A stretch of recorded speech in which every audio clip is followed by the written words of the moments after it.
teman-teman. Pertama-tama saya ucapkan terima kasih atas kesempatannya untuk bisa sharing di momen pagi hari ini ya. Terutama terima kasih juga kepada eh, Pak Aji ya, yang sudah memberikan kesempatan. Salahku guru saya, beliau, mentor saya juga beliau, penasehat yang Masya Allah dulu kalau di apa di posisi pas di mahasiswa beliau yang banyak untuk support memberikan semangat ya agar kita bisa terus growth bertumbuh gitu.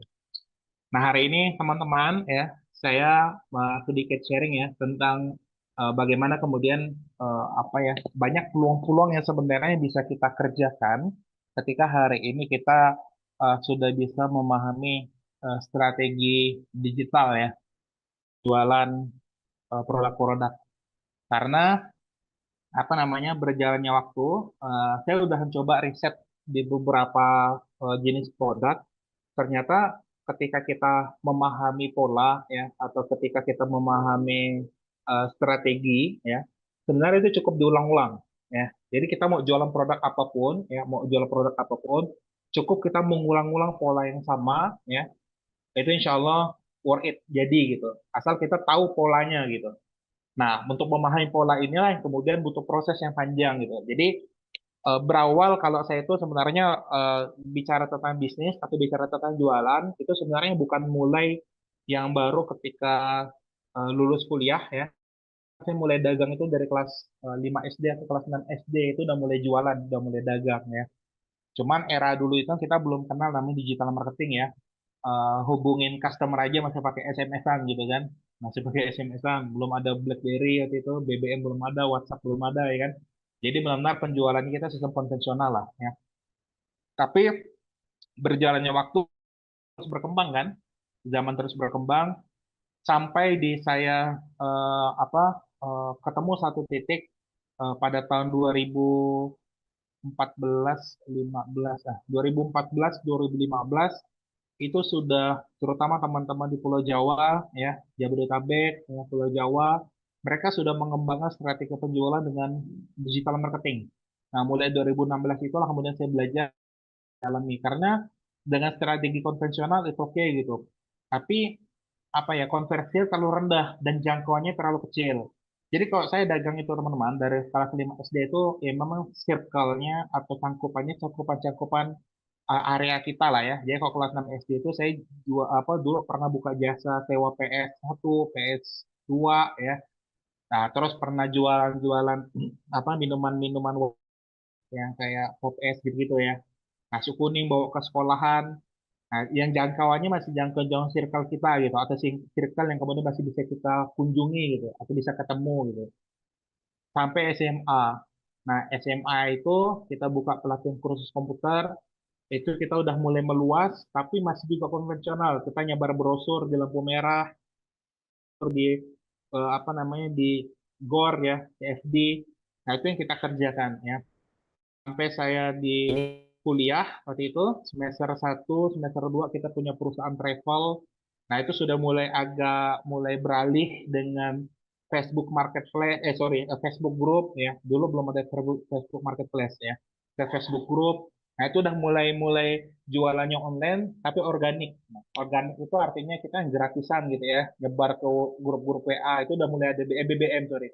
Nyebar ke grup BBM, belum ada WA waktu itu, nyebar ke grup BBM, ke grup-grup Facebook ya. Nah, itu udah mulai online tapi organik. Jadi dalam strategi pemasaran digital kan ada dua nih, ada yang organik sama ada yang berbayar. Nah, itu semuanya masih organik ya. Jadi saya ketika kuliah semester 1 semester 2 itu semua itu masih mainkan sistem apa offline konvensional.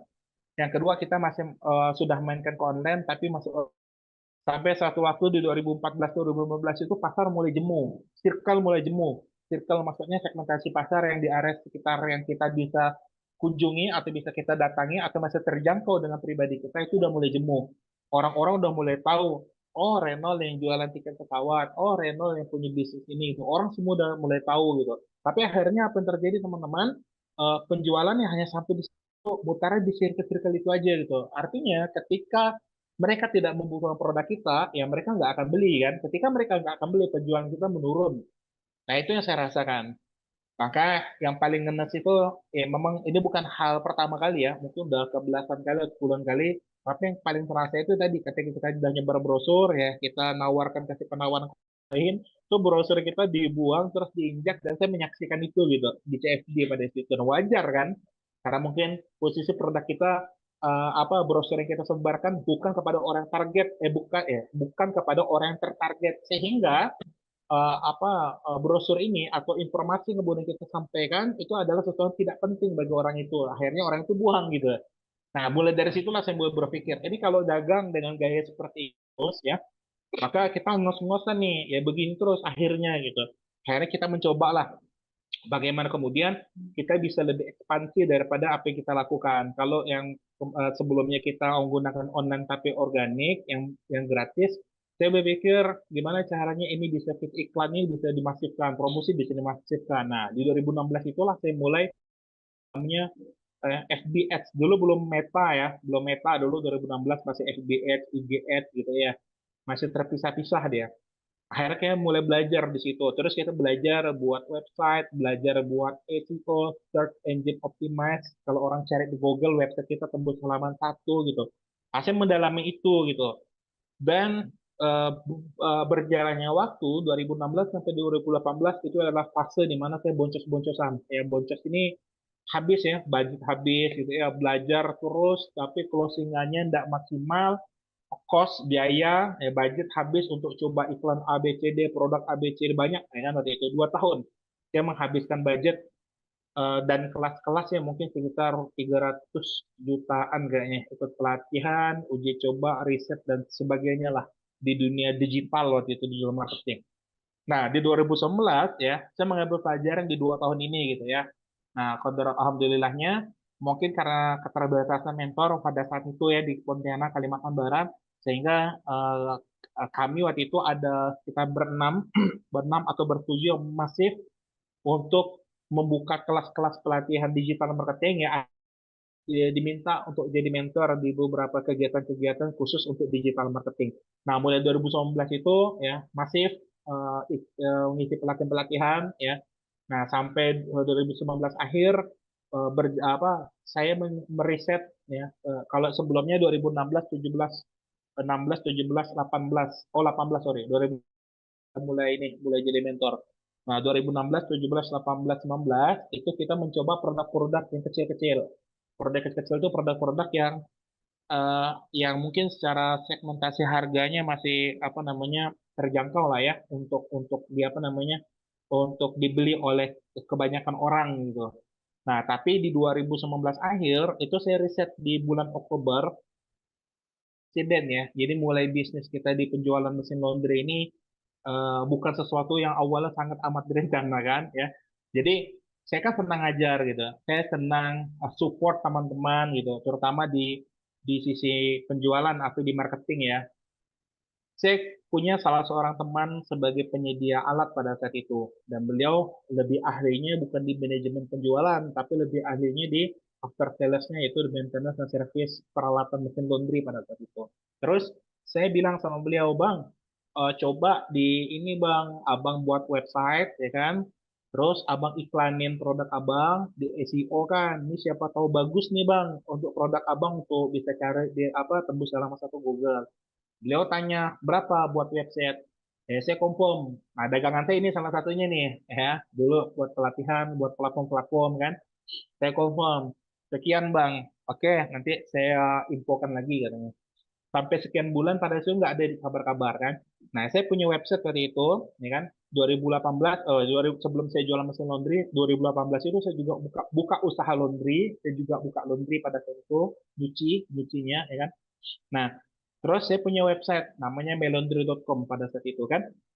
Nah, di situ saya mikir nih, saya udah punya website, ini ada teman yang penyedia alat, malah beliau nggak mau nih, bukan nggak mau ya, masih banyak pertimbangan mungkin untuk memutuskan go digital. Akhirnya saya coba lah, riset. 2019 bulan 10 saya buat SEO, search engine apa engine optimize ya, untuk supaya halaman saya itu tembus di halaman satu Google pada saat itu kan. Saya buat tulisan, kalau kita sebut artikel lah ya, kita buat artikel, Tapi kan artikel kalau SEO itu nggak cuman buat artikel doang, tapi ada syarat dan ketentuan yang harus terpenuhi sehingga artikel kita di-approve oleh Google dan direkomendasikan untuk tembus halaman satu seperti itu. Saya buat artikel, awal saya coba 100 artikel pada saat itu, ya, dengan strategi lah ya. Kalau buat dengan pada umumnya ya butuh effort ya 100 artikel, tapi kita menggunakan strategi jualan, ya kan? Kita buat 100 artikel, ternyata artikelnya banyak tembus nih, ya kan? Di halaman satu Google dengan Pontianak, paket usaha laundry Pontianak, mesin pengirim Pontianak, itu keyword-keywordnya. Tembus halaman satu Google.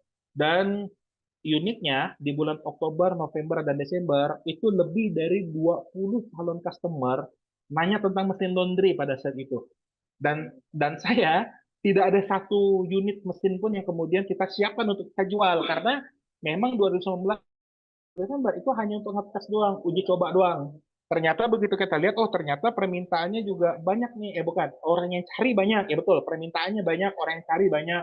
Akhirnya saya berpikir kan, kalau kayak gini sayang kalau kemudian potensi ini dilewatkan. Yang awalnya kita mau support, tapi orang itu nggak ada informasi lagi kelanjutan seperti apa, kita uji coba sendiri, dan ternyata permintaan pencarian di Google-nya tinggi pada saat itu.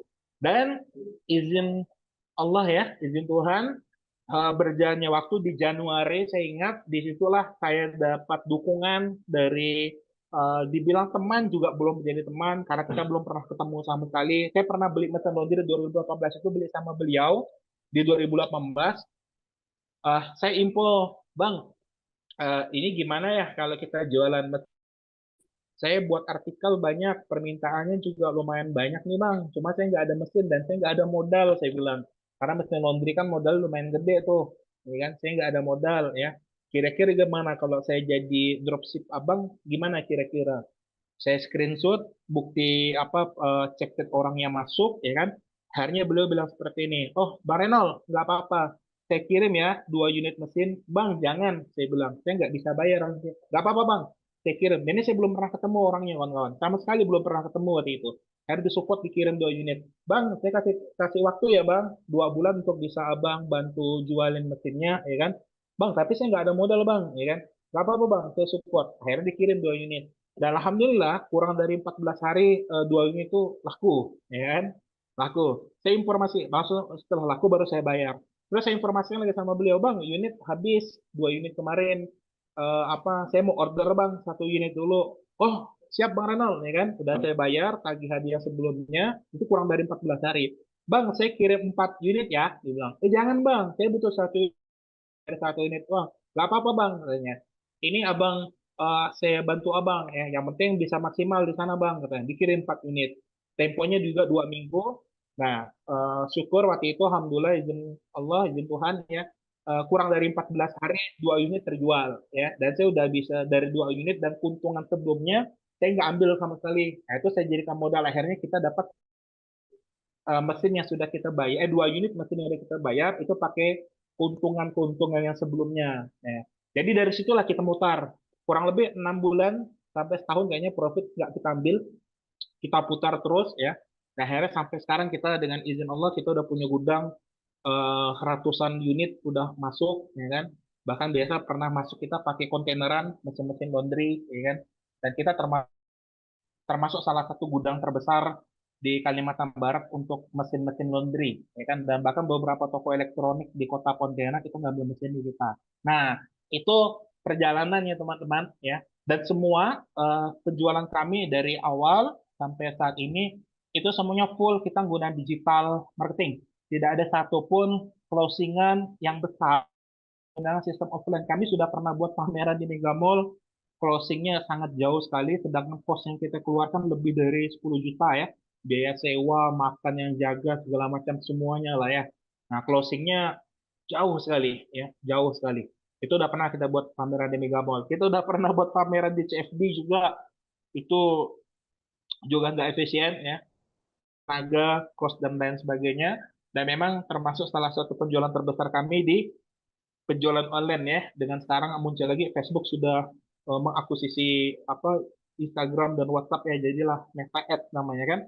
Nah, itu yang kemudian kita optimasi, website yang kemudian kita optimasi. Nah, pertanyaan adalah bagaimana kita mengakselerasi bisnis kita menuju digital ya atau digital marketing ya. Nah, yang paling pertama itu ya memang ini materi sederhana sebenarnya teman-teman, cuman seringkali orang remehkan gitu. Tapi inilah yang saya kaji, yang saya dalami dalam proses perjalanan bisnis saya gitu. Dan dari awal kita jual mesin laundry, merambah nih ya, karena laundry itu berhubungan dengan chemical seperti deterjen, parfum. Akhir kita punya pabrik sendiri. Awal kita ngambil sama orang, kita sekarang punya pabrik sendiri. Nah, berjalannya waktu, kita melihat ada peluang lain yang di networking. Akhirnya kita bangun perusahaan yang deterjen ini, kita punya perusahaan sendiri khusus pabrik deterjen. Terus yang kedua, yang ketiga, kita muncul lagi nih ya, ada peluang di networking. Akhirnya sekarang kita masuk juga di perusahaan networking, apa di fiber, kebutuhan internet, kebutuhan wifi, sampai kita impor modem sendiri, brand sendiri, ya sampai mengeluarkan izin produk itu sendiri gitu dari Cina langsung. Nah, akhirnya berkembang dari mesin laundry kemana-mana, dan yang sekarang di 5-6 bulan ini kami lagi bangun lagi di peternakan. Nah, dari usaha mesin laundry, punya pabrik chemical, lanjut ke fiber optik tadi ya, sampai kabel-kabel fiber segala macam, kebutuhan internet ya, sampai tiang wifi dan segalanya. Terus masuk lagi yang terbaru ini di 6 bulan ini kita baru mulai di peternakan. Hanya berjalannya waktu.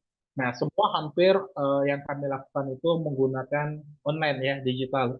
Sebelumnya lagi yang non perusahaan, tidak perusahaan, kita pernah buat jual ini, sebelum buat kita pernah jual kacamata Kaiyo Nano, salah satu produk apa namanya ya, produk multi level besar juga ya, produknya Keling waktu itu.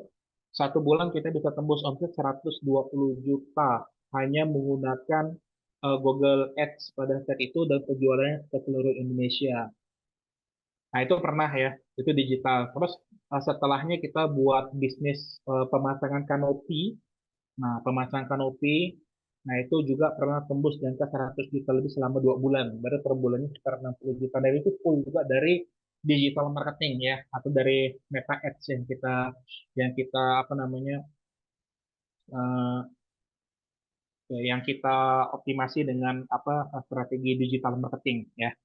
Nah, seperti nah ini untuk apa pengantar ya. Nah, ini ada beberapa poin yang mungkin kita sampaikan. Nah, sambil apa eh, pertanyaannya adalah, nah bagaimana bisnis kita? Sebentar, ini udah ke screen kan? Udah ya, muncul ya. Oke. Nah, sekarang pertanyaannya adalah bagaimana kemudian kita bisa optimasi barang-barang atau produk-produk kita itu bisa ke digital marketing. Nah, ini yang seperti yang saya sampaikan tadi, ini sebenarnya adalah pembahasan-pembahasan yang sangat sederhana ya, tapi banyak orang yang menyepelekan ya, atau banyak orang tidak memperhatikan. Eh, jadi digital marketing atau marketing promosi ini adalah ujung tombak daripada kesiapan produk, kawan-kawan. Flow-nya seperti itu. Bentar, ini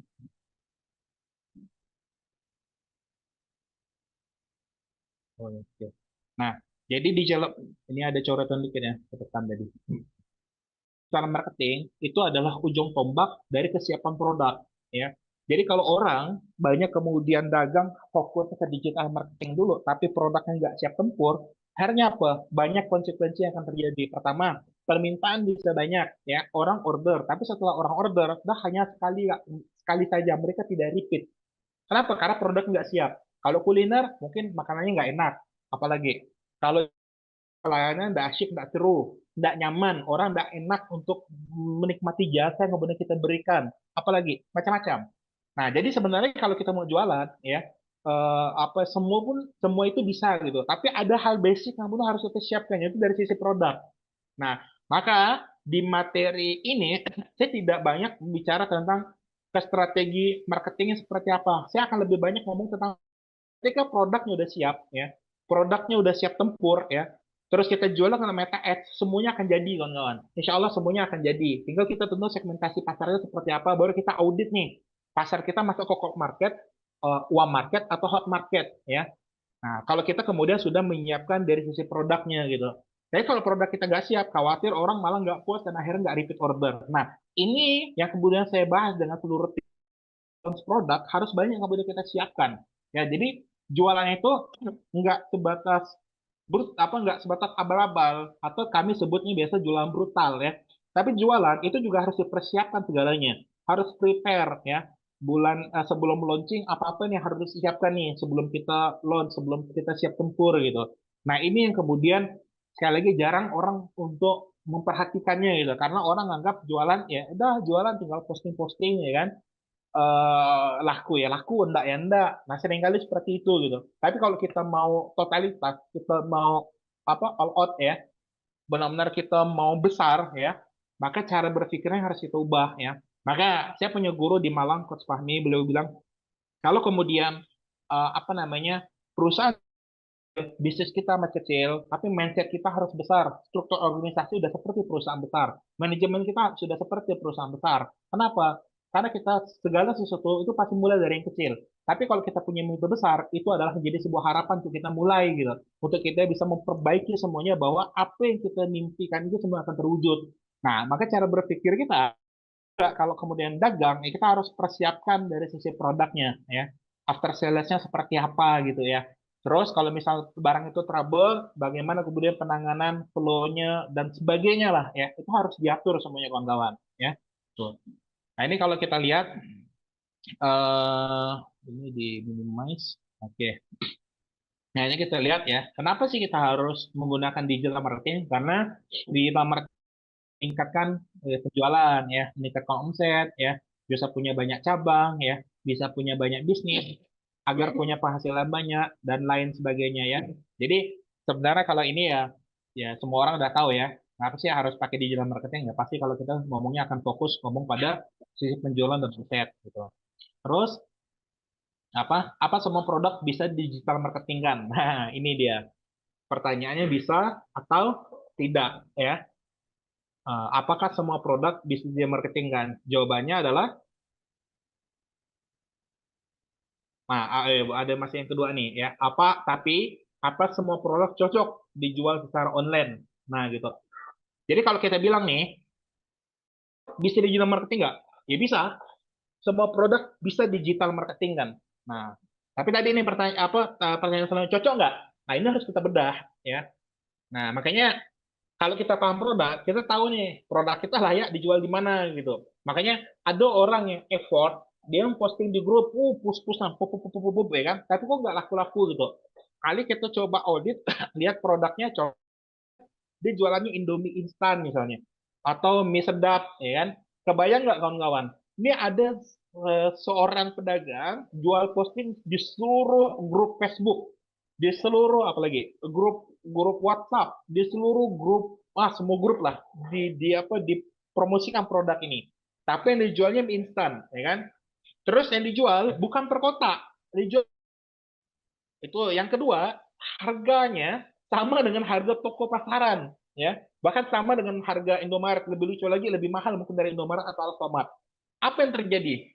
Effort kan, waktu kita habis, tenaga kita habis, apalagi pokoknya semuanya habis, ya kan? Ternyata produk itu paling mudah didapatkan. Semua orang bisa beli di tempat ada orang yang tetangganya buka warung, tinggal beli di warung. Kita malah habis-habisan posting di semua sosial media jualannya mie. Nah, maka ya kan? Cocok nggak mie instan itu digital marketing kan? Tergantung, ya kan? Nah, belum tentu tergantung. Kawan-kawan lihat dulu posisi mie instannya ini produknya seperti apa. Mie instan yang sama persis dengan yang dijual di toko-toko Indomaret Alfamart atau teman-teman punya varian tertentu sehingga ini bisa menjadi value. Nah, ini yang harus kita bedah, ya kan? Makanya sebelum kita ngomongin digital marketing, kita harus paham dulu produknya. Kita jualan apa sebenarnya gitu. Produk apa nih yang sedang kita jual. Terus worth it nggak, cocok nggak kalau di online kan. Nah, maka kita harus tahu nih ya. Nah, ini biasa kita bedah di awal. Beberapa teman-teman yang kita coaching, ya juga kita bedahnya begitu. Mungkin ada nih kalau kita misal belajar meta ads ya, FB ads. Oh, kayaknya FB ads semuanya semua produk cocok di FB ads belum tentu. Oh, kayaknya produk ini cocok nih di Google Ads, belum tentu. Oh, ini cocok nih di WA Group, belum tentu. Dan semuanya harus dites, ya, harus dicoba, ya. Nih, kita harus pahami bahwa digital marketing ini adalah media untuk menyampaikan, ya, menyampaikan produk kita secara online, ya, baik jualan, informasi atau edukasi, ya. Poinnya menyampaikan teman-teman, menyampaikan, ya. Sama seperti pisau, ya. Jika diberikan kepada anak kecil, apa yang terjadi? Ya kan? Pisau nih, kalau dikasih sama anak kecil, ya, boleh enggak? Kalau pisau itu dikasih sama kecil. Nah, kalau dibilang boleh, ya boleh-boleh aja, ya kan? Apa nih? Kalau yang terjadi kalau anak kecil megang pisau, nah kan di sini tangannya kepotong gitu ya. Jadi kita harus tahu nih, ya kan, apa namanya, kita harus paham ya bahwa ini ya harus kita apa namanya kita delivery ya kita antar kepada orang-orang yang memang paham, orang yang tahu gitu. Kalau malahan ngiklan, main iklan-iklanan, akhirnya boncos-boncosan ya kan, wah macam-macam lah pokoknya ya. Maka kita harus paham nih ya, bahwa ketika produk itu sebelum diiklankan atau sebelum dipasarkan, kita harus tahu apa yang sedang kita jual gitu. Sehingga digital marketing ini atau ads yang udah kita spend anggaran ya itu tidak sia-sia gitu. Tidak sia-sia, tidak boncos ya. Maka sama seperti anak panah. Nah, jika anak panah diberikan sama orang gila, akhirnya busur anak panah itu akan ketancap ke orang lain mungkin atau ke bukan sasarannya gitu. Nah, ini kalau kita nggak paham teman-teman dengan apa yang kemudian kita jual gitu. Nah, sama seperti pistol ya, jika diberikan sama orang awam, akhirnya orang akan menembak sana sini gitu kan. Iklannya akan sembarang-sembarangan, ya, spend-spend ya kan. Oh, saya punya kawan loh, iklan di FBS bagus ya kan. Ya karena kawannya paham, sedangkan kita nggak paham main iklan-iklan kan saja. Akhirnya boncos kita sana sini. Ya sama nih seperti pistol nih ya. Jika diberikan ke orang awam, akhirnya kita tembak sini, iklan sini, spend sini. Tapi closingannya nggak maksimal gitu. Nah, terus sama seperti samurai, jika diberikan kepada yang bukan pendekar, akhirnya tebas sana, tebas ini kan, iklan sana, iklan sini, promosi sana, promosi sini, ya kan. Oh, pokoknya sampai semua grup tuh di blast lah pokoknya dipromosikan ya. Pokoknya kalau kita masih di grup itu kita spam terus ya. Kalau kita belum kena, kalau kita nggak jualan lagi gitu kan. Nah, makanya kita harus pahami dulu ya. Jadi apa jadinya kalau barang tajam ini ya atau meta ads ya atau digital marketing ini ya kalau dipegang sama orang yang nggak ngerti akhirnya boncos sendiri nggak ada sih yang dirugikan ya. Nggak ada maksudnya orang lain mungkin tidak dirugikan gitu tapi kita akan rugi dengan spend anggaran kita waktu kita ya kan ketika kita asal-asalan dalam jualan gitu. Nah makanya PR besar kita adalah pahami yang kita jual. Nah pahami yang kita jual. Karena sekali lagi teman-teman, bahwa digital marketing itu hanya media sebagai jembatan dari produk kita ke dari eh, dari produsen ya yang punya produk ke customer ya. Nah, tengah-tengah nih itu ada digital marketingnya. Bagaimana produk kita bisa tersampai kepada customer gitu. Tapi kalau kita nggak paham apa yang kita jual ya, akhirnya ketemunya malah bukan bukan ke customer yang sesuai, bukan ke segmen ya kan. Malah kita kayak tadi saya nyebar brosur kan, malah yang nerima brosur adalah orang yang tidak butuh dengan produk kita akhirnya dibuang gitu kan mubazir jadinya. Nah, itu yang harus kita pahami, ya kan? Maka bedah tuntas produknya baru eksekusi dengan digital marketing ya, karena digital marketing adalah media untuk menyampaikan produk kita kepada publik ya, sebagai jembatan ya, sebagai alat gitu. Apa akibatnya jika kita tidak paham dengan apa yang kita jual ya? Leads yang masuk sedikit, ya kan? Leads yang masuk tidak berkualitas, waktu terbuang dan tidak maksimal, budgetnya boncos, capek, sakit pikiran, sakit fisik, kecewa dengan digital marketing, sampai berhenti jualan. Nah, ini yang kemudian terjadi gitu. Kalau kemudian kita tidak memahami sebenarnya bukan digital marketing yang salah, bukan bukan teknologinya yang salah, ya, tapi kita yang kemudian mengimplementasikannya yang kurang tepat gitu atau mungkin kita yang masih bingung cara mengimplementasikan. Nah makanya kita perlu memetakan itu semua gitu bagaimana produk kita ini bisa worth it karena dengan izin Allah ya dengan izin Tuhan Kami sudah mencoba bukan hanya di produk kami, ada produk-produk lain yang itu bukan kami banget, kami coba, tapi caranya kita duplikat, ya kan, dan hasilnya juga bisa gitu. Maka ketika kita paham polanya, insya Allah semuanya itu bisa kita jual gitu. Semuanya bisa kita jual. Nah ini pun kita sedang launching lagi salah satu produk baru ya. Salah satu alat penyedia produksi ini juga kebutuhan bisnis lainnya ya kan. Tapi kita sedang audit. Maka kami sendiri untuk di perusahaan kami ya, untuk meluncing satu produk itu kami butuh 3 sampai 4 bulan untuk benar-benar kita mengaudit nih produk ini seperti apa sih gitu, worth it nggak, oke nggak gitu. Pasarnya pasarnya bagi kualitas produknya bagaimana, pasarnya bagaimana, permintaannya seperti apa. Oh kita detailkan ya, nanti ada kita bedah sedikit. Namanya buyer personanya kita bedah habis seluruhnya ya kan. Tuh. Nah apa yang harus disiapkan sebelum mengeksekusi digital marketing? Maka audit nih tiga atau 6 bulan sebelumnya, ya kan? Value, market, harga, kompetitor, dan lain sebagainya. Mungkin kalau bahasa lainnya kita sebut dengan benchmarking lah ya. Kita benchmark ya. Nah, tentukan goalnya, ya kan? Yang ketiga segmentasi market nih. Produk ini nih, kira-kira di market, di pasar nih, maksudnya cold market, warm market, atau hot market. Apa itu cold market? Cold market ini apa ya? Kita jualan, mungkin kita bilang nih, oh di Kota Pontianak nih belum ada makan AA nih hanya ada di kota lain atau di negara provinsi lain atau di negara lain. Maka satu-satunya kita jual makanan itu, ya kan?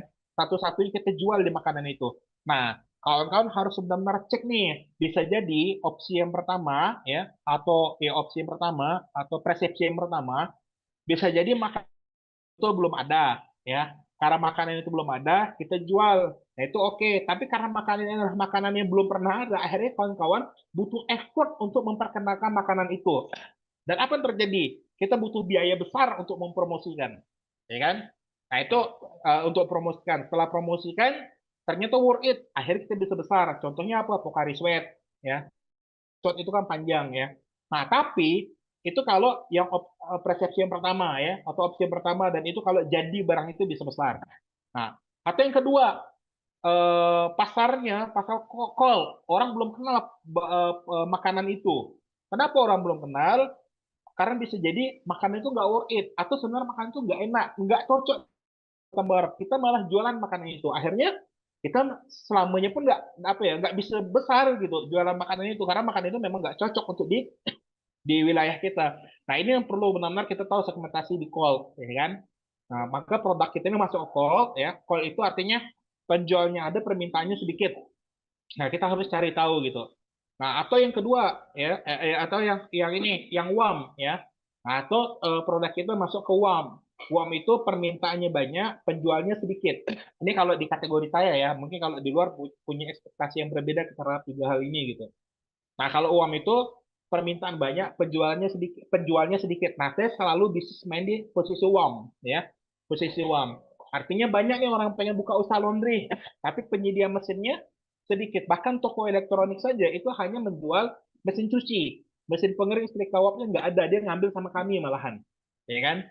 Nah, kami masuk ke uang. Orang yang pengen buka usaha laundry banyak, tapi yang menjual alat lengkap usaha laundrynya sedikit. Nah, kami masuk ke sana gitu. Terus di perusahaan kami juga di apa di lainnya di network jaringan toko komputer itu banyak jualan perlengkapan jaringan ya. Tapi yang lengkap sampai kabel fiber optik yang khusus untuk jaringan internet ya, mereka belum tentu ada gitu. Nah, kita masuk di situ gitu. Nah, itu yang warm ya, permintaan banyak, penyedia sedikit dan kami selalu mencoba masuk di produk yang warm. Nah, atau produk kita masuk ke hot nih, ya. Mie instan, apalagi ya dulu ada namanya cappuccino cincau, nggak gitu-gitu lah ya. Sekarang nih yang lagi naik nih minum apa ya? eh, jeruk nipis ya. Nipis terus es 5.000, es teh 3.000-an. Itu udah masuk hot tuh, ya kan? Nah, ini yang harus kita tahu nih segmentasi kita ada di mana gitu. Padahal kalau kita tahu segmentasi produk kita ada di hot, terus kita maintain digital marketing, bisa nggak? Iya bisa, bisa aja gitu. Cocok nggak? Nah, perlu kawan-kawan riset gitu, kawan-kawan perlu uji gitu. Tapi kalau hot ini butuh cold dan hot ini butuh effort, cold ini butuh effort untuk mengenal produk kita agar orang terima, hot ini butuh effort agar harga kita masuk karena hot ini biasanya bersaing sekali harganya. Nah, ini untuk segmentasi pasar ini yang kemudian harus kita pahami kawan-kawan ya. Terus yang di atas yang dua ini tentukan goalnya ya. Goal dari produk ini apa gitu. Yang di apa gitu.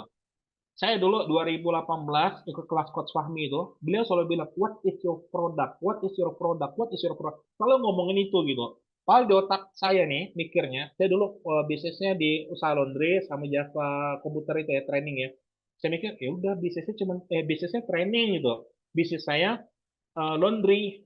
Nah, hanya sampai di situ. Tapi maksudnya beliau bukan hanya sampai situ, kemudian kita pahami betul apa sih yang sebenarnya kita jual gitu.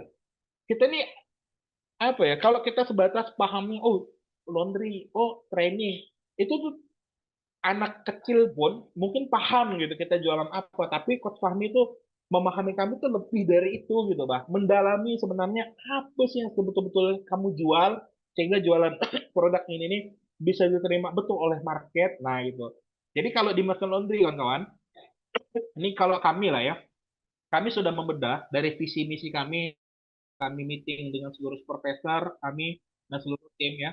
Kami itu tidak menjual mesin laundry. Jadi itu kami menjual jasa sebenarnya. Jadi orang yang beli mesin laundry sama kami paketan itu ada trainingnya, ada pendampingannya, ada grupnya, ada komunitasnya. Ini yang kami jual. Nah, ini kalau orang mungkin bilangnya value ya. Orang bilang nilai tambah ya. Tapi malah kalau lebih fokusnya kalau kami fokusnya malah memperkuatkan ini gitu. Sedangkan produk mesin laundry itu ada alat pendukungnya gitu. Nah, alat pendukung yang kami kampanyekan bukan mesin laundrynya. Yang kami kampanyekan malah training, pendampingan, komunitasnya, supportnya, ya. Yang terbaru ini kita baru launching di 2 bulan ini. Bahkan kita bantu jasa iklannya selama 1 bulan, budgetnya dari orang uangnya untuk mereka beli paket. Nah, gitu. Nah, ini yang kami kampanyekan ke customer, sedangkan method laundry itu adalah pendukungnya. Tapi sekali lagi, kalau orang mungkin bilang ini value, ya. Tapi kalau kami bilang inilah produk yang kami jual gitu, sehingga kami punya positioning yang lebih apa ya, lebih powerful ketimbang ini sebagai value, sebagai tambahan. Kalau kami itu gitu ya. Nah, yang keempat tentukan buyer personanya. Buyer persona ini ya karakter orang yang beli barang kita ini tipenya, usia gitu-gitu ya, di daerah persona. Nah, benchmarking ya sebagai pembanding. Jadi berapa banyak sih yang jual produk sejenis, ya kan? Harganya berapa, offer salesnya seperti apa gitu. Nah, itu yang perlu kita audit ya, kita benchmark, kita banding gitu. Dan benchmarking ini tiap per 6 bulan di seluruh tim divisi-divisi tersebut atau di perusahaan-perusahaan tersebut. Kayak yang apa deterjen, nah itu kan sudah ada kepalanya tuh. Nah, dia yang benchmark. Mesin laundry sudah ada kepalanya juga. Terus yang di perlengkapan jaringan sudah ada kepala mereka yang akan benchmark di masing-masing kompetitor gitu. Nah, baru kita terakhir kita tentukan super extra value ya, bukan cuma value ya, tapi lebih sebatas daripada value ya. Super extra value yang benar-benar kalau misalnya kita usahanya apa ya, kuliner, makanan misalnya, makanan kebab misalnya. Nah, di kebab kita nih, kalau kita bilang apa sih harus beli kebab sama kamu? Kebabku enak, kebabku besar, kebabku banyak isinya. Lah, kompetitor bisa melakukan itu. Maka kalau kompetitor bisa melakukan itu, bagi kami itu bukan value. Itu sama aja kita biasa-biasa aja gitu. Terus apa lagi? Oh, kebab kami bisa diantar. Kebab kami ada garansinya, ada rasa asin lebih dibalikan. Terus tetangga sebelah melakukan hal yang sama. Itu juga bukan value. Sampai ada 10 kemudian yang kita anggap value tapi dilakukan juga sama orang lain bagi kami itu bukan value value itu adalah kalau kami ya super mungkin oke lah itu kalau itu value ya value valuean ya tambah-tambah biasa ya tapi bagi kami untuk kita berjuang harus lebih dari itu maka kita sebut super extra value apa itu yang ada kelebihan di kompetitor kita ada tapi ada satu dua tiga atau empat atau lima yang kita tuh ada lebih lagi kita punya tapi komputer nggak ada. Nah itu super sebutnya ya. Jadi di apa value di atas value-nya lagi yang yang di semua kompetitor kita ada, tapi ada beberapa hal lagi yang kita ada tapi di seluruh kompetitor tuh nggak ada nilainya. Nah itu super extra value. Nah, makanya kenapa biasa kami audit produk 3 sampai 6 bulan, effortnya capeknya di sini, memikirkan apa gitu yang membuat kita tuh benar-benar punya sangat amat lebih dari seluruh kompetitor gitu. Jadi semua kompetitor yang mereka punya, yang mereka sebut value ini kita harus ada. Tapi kita punya lebih lagi dari apa yang mereka punya. Nah ini yang kadang kita butuh waktu, butuh effort, kita butuh ekstra memikirkannya, butuh ekstra merisetnya nanti di publik, ya kan? Di pasar maksudnya. Ini sih yang biasanya butuh waktu gitu. Sebelum produk kita launch gitu. Sebelum produk kita launching ke publik gitu. Nah, ini kalau kami sebut kami brand positioning lah ya.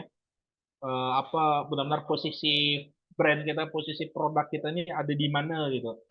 Nah, nah maka kalau bisnis kita mau besar ya banyak belajar ya, paham paham data, paham keuangan, paham sistem. Jadi bullshit kalau kita mau besar kita nggak belajar.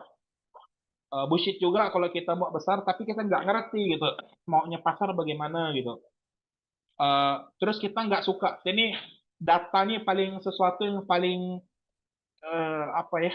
Ya mungkin kalau dulu saya paling males ya, mungkin saya tuh nggak suka banget lah sebenarnya dengan data ya.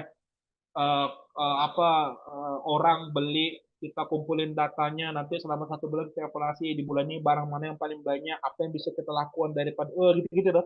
Dulu saya paling nggak suka. Tapi ketika kita dituntut dengan kehidupannya, dituntut dengan profesionalisme, dituntut dengan perusahaan yang harus besar, akhirnya kita harus belajar tentang data. Data ini keputusan, planning, dan sebagainya lah kita ke depannya. Termasuk kita bisa menentukan kalau kami di mesin laundry, kita melihat nih, oh selama 3 bulan ini dominan mesin mana yang keluar? Oh mesin ini yang keluar. Oke, berarti di bulan keempat kita ambil keputusan mesin ini kita perbanyak dengan market yang begini, begini, begini, begini, begini, begini, ya kan? Kenapa kita bisa membuat planning seperti itu? Karena kita bisa lihat dari data penjualannya itu baru satu. Ya kan? Dari cost itu bisa kita analisa 3 bulan ini cost mana yang paling besar. Oh, cost di bagian ini bisa kita tekan. Nah, itu dari internal, dari eksternal juga dari data. Berapa banyak hari ini kompetitor, kalau misal tonton buka usaha laundry, berapa banyak hari ini pengusaha laundry yang ada di sekitar kita, value-nya akan akhirnya berhubungan sama data kan. Itu sesuatu yang paling nggak saya suka ya. Tapi ternyata dunia bisnis itu menjadi sesuatu yang fundamental yang wajib untuk kita pahami gitu. Terus yang keempat paham keuangan ya. Nah, kalau nggak paham keuangan habis, modal habis kan, ujung-ujung habis semua bisnis kita gitu kan. Nah, paham sistem ya. Kita harus ada nama job description, sorry, pertama kita harus ada nama struktur organisasi. Yang kedua, kita harus ada manajemennya, ada job description-nya di situ, ada SOP-nya di situ, ada key performance indikatornya di situ, terus bagaimana kemudian kita bisa meeting, evaluasi, rapat pekanan ke bulanan, ke harian, ke, nah, ini sistemnya harus kemudian kita atur ya. Yang keenam, paham SDM ya. Bagaimana kemudian strategi kita untuk rekrutmen? Karena banyak perusahaan-perusahaan atau yang ketemu dengan kami, ya, mereka sharing, mereka gagal di perusahaannya bukan karena bisnisnya produknya jelek, tapi salah dalam rekrutmen. Nah, jadi kita harus tahu strategi rekrutmen, bagaimana memperdayakan SDM, evaluasi SDM dan sebagainya gitu. Dan yang ketujuh, paham pajak ya. Ya, pajak ini keniscayaan kalau di posisi yang baru start sih aman ya. Tuh, tapi kalau di kami sendiri kami juga harus mendalami ya ini sudah kepastian yang harus diurus ya. Tinggal tunggu kalau tidak kita pelajari, tidak kita pahami, tidak kita dalami ya, tinggal tunggu waktunya aja kapan kita akan dihubungi gitu ya. Nah, maka eksekusi riset sebelum memulai jika rugi tidak baik kalau rugi itu tak seberapa ya kan. Tapi eksekusi sebelum riset kalau rugi lumayan terasa gitu ya. Artinya apa kawan-kawan? Kita coba nih riset dulu nih, pahami produk kita dulu, kita cari tahu dulu segala macam. Dari hasil uji coba kita, misalnya kita menghabiskan uang, misalnya kita menghabiskan uang nih 3 juta misalnya. Setelah 3 juta kita keluarin kan boncos nih. Ternyata produk aku ini nggak cocok. Udah, habisnya cuma 3 juta, ya kan? Habis kita nggak lanjut lagi produk itu, kita cari produk lain lagi, ya. Atau kita cari produk lain lagi. Nah, artinya rugi cuma 3 juta. Kebayang nggak kalau kita eksekusi sebelum riset? Kita udah sewa tempat, sewa ini, sewa itu, segala macam. Wah, semuanya. Kita ngelap makanan kita, makanan paling enak ke dunia lah di kota Pontianak nih. Ya kan? Tahu-tahu, satu pun pengunjung nggak ada. Ya kan? Kebayang nggak udah berapa ratus juta atau berapa puluh juta kita keluarkan uang kita untuk mengeksekusi bisnisnya tanpa riset, ya kan? Akhirnya ujungnya rugi kan? Nah begitu rugi lihat lumayan ya, dan sangat kerasa sekali gitu kalau kita gagal di produk itu gitu. Maka lebih baik riset sebelum memulai, jika rugi tidak seberapa, dan daripada eksekusi sebelum riset kalau rugi lumayan, nah ya. Namun tetap kembali pada posisi bisnis yang kamu saat ini kerjakan ya. Tuh. Nah ini contoh kami sedang memplanningkan untuk cabang distribusi ya. Karena kami sedang masuk untuk planning distribusi mesin laundry ke seluruh provinsi di Indonesia. Nah, kita mau buka planning cabang lebih tepatnya warehouse ya, gudang pusat Jakarta karena sebagai salah satu pemedia tempat transportasi yang mungkin lebih mudah ya untuk distribusikan barang-barang. Nah, ini sudah kami planning lebih lebih dari 6 bulan nih. Sampai sekarang kami belum eksekusi untuk warehouse di wilayah Jabodetabek. Nah, ini yang riset ini yang kemudian sedang kita apa namanya kita pelajari ya, di planning cabang ya, riset pasar provinsinya. Nah, jalur utama ada jalur Jakarta sama Surabaya. Jalur Jakarta ini untuk wilayah kota mana saja nih distribusi kapal atau distribusi barang. Kalau jalur Surabaya ini ada di wilayah mana saja. Nah, ini sedang kita benchmark ya. Data kompetitor, cek produk di daerah tersebut, value kompetitor itu apa gitu. Penawaran produknya B2B atau B2C kan, penentuan itu. Ini bagian internal SDM, ini bagian tim riset kita buat. Nah, itu berjalannya waktu, kita lihat nih, ya kan, dari data. Ini kan hal-hal yang paling saya nggak suka awalnya kan, tapi nggak mau kalau kita mau besar ya kita harus mendalami ini gitu. Nah, di Sumatera Barat, Sumatera Utara kita lihat nih, ya kan. Sumatera Utara ada link datanya ini, nama toko jual mesin laundry Medan, nomor HP-nya ini, alamatnya ini gitu. Nah, kita sampai mendetek ini gitu kawan-kawan. Jadi sehingga ketika kita ngambil keputusan itu nggak salah gitu. Nah, ini tapi kalau kita mau asal-asalan ya nggak apa-apa juga sih. Tapi akhirnya kan kita akan berputar di situ-situ gitu kan. Maka lebih bagus riset sebelum kita rugi besar gitu. Nah, terus ini apa nih? Ini data yang kemudian sosial yang mereka punya. Nah, mereka punya website, ada Facebook, ada Instagram, ada TikTok, ada. Nah, ini kita riset semuanya. Sehingga menjadi satu kesimpulan, oh ternyata di provinsi ini penjual tokonya ada sekian, ya kan? Dia jual mesin ini dari harga sekian, powernya segini. Kita bisa masuk nggak? Oh kayaknya bisa nih, kita bisa harga di bawah itu, kita masuk, masuk gitu ke situ. Nah gitu. Nah, terus media sosialnya apa aja, powerful nggak, update-nya seperti apa segala macam itu kita kita kaji semuanya, kita kaji semuanya. Nah itu. Ini, nah, value kompetitor, ini kita bedah lagi nih. Ada training nggak, ada pendampingan nggak, modul bisnis punya nggak mereka? Karena kami mengeluarkan modul, buku kami, modul khusus untuk yang beli paket. Terus mereka ada komunitasnya nggak gitu. Ada garansi nggak, ya kan, garansi outlet, testimoni, teknisi punya nggak, tim CS punya nggak, atau lainnya gitu. Bahkan di mesin cuci LG 8 kilo harganya berapa ini kita bedah semuanya ini. Ada tim kami yang ngubungin di toko-toko tersebut, ada tim-tim kami yang menghubungi toko-toko tersebut untuk tahu tahu harga-harganya berapa saja gitu. Nah, mencintai bisnisnya ya, bukan mencintai produknya ya. Ini dari dulu saya dapat nasihat dari mentor di Entrepreneur Press itu waktu kelas 2 SMA ya. Kalau kita fokus pada produk, ketika produk itu nggak worth it, akhirnya kita akan gagal, kita akan apa ya tenggelam bersamanya. Tapi yang kalau kita cintai bisnisnya ya, kalau kita paham bisnisnya, produk ataupun tangan kita, insya Allah jadi cuan gitu. Tapi kalau kita cinta dengan produknya, begitu udah nggak worth it, gugur kita. Nah itu, maka cintai bisnisnya, ya, bukan produknya. Karena ini mohon maaf ya izin ya, karena dari pelajaran yang saya dapat ya, saya punya figur dari tokoh agama kami ya, namanya Abdurrahman bin Auf. Jadi beliau ini apa ya berani meninggalkan apa yang udah beliau bangun, pindah ke satu kota, ngulang dari nol ya. Tapi begitu ngulang dari nol, karena beliau udah punya jiwa bisnis ya, strategi dagangnya bagus, ya kan. Akhirnya begitu ngulang dari nol, cukup dia butuh waktu kurang dari setahun bisa untuk bisa bangkit lagi ekonomi pribadi dan keluarganya gitu ya.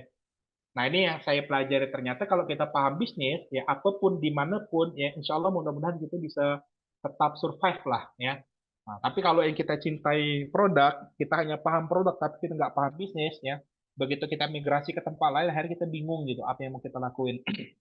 Terus fokus pada proses ya, menetes dan berproses ya. Jangan fokus sama hasil. Apalagi kalau kita ngelihat ada teman kita baru buka bisnis ya 2 tahun, salah 2 tahun mending lah ya, 6 bulan tahu-tahu besar ya kan. Tuh hati-hati, perlu betul-betul tengok itu besarnya memang karena banyak yang order atau besarnya karena disupport dengan modal yang gede gitu kan. Memang karena modal yang besar. Kalau misalnya tahu-tahu 6 bulan atau 2 bulan tahu-tahu bisnisnya besar membeludak ya, kita tengok penjual apa yang datang nggak rame-rame benar kan. Nah, berarti biasanya bisa jadi ya disupport dengan modal yang besar. Kita jangan terkecoh kan gitu. Intinya fokus ya sama diri sendiri ya, fokus sama bisnis kita, jangan kejebak dengan bisnis orang yang besar gitu. Setiap orang tuh punya jalan bisnisnya masing-masing, punya survive-nya masing-masing. Nah itu sih ya. Maka guru saya juga pernah bilang ya, nggak ada yang gagal, yang ada tuh yang berhenti mencoba ya. Jadi kalau ya orang gagal tuh yang berhenti mencoba. Jadi kalau kita coba-coba terus, ya insya Allah kita bisa besar, bisa kokoh. Karena saya di mesin laundry teman-teman, kan penjualan kami kan online ya.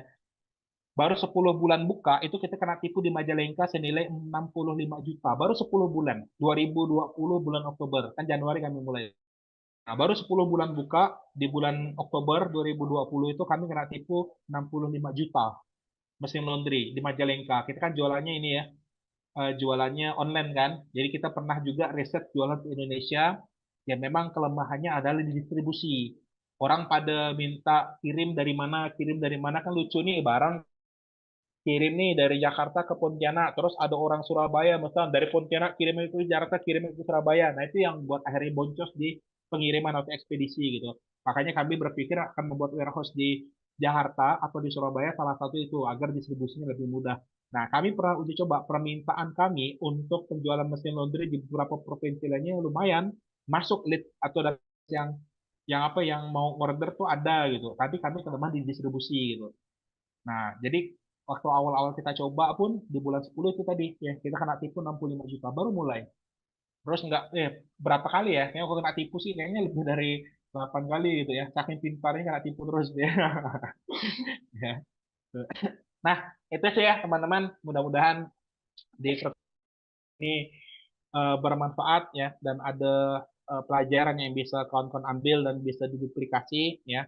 Dan semoga ya next ya ada kesempatan untuk bisa ngobrol-ngobrol lagi nanti. Saya kembalikan ke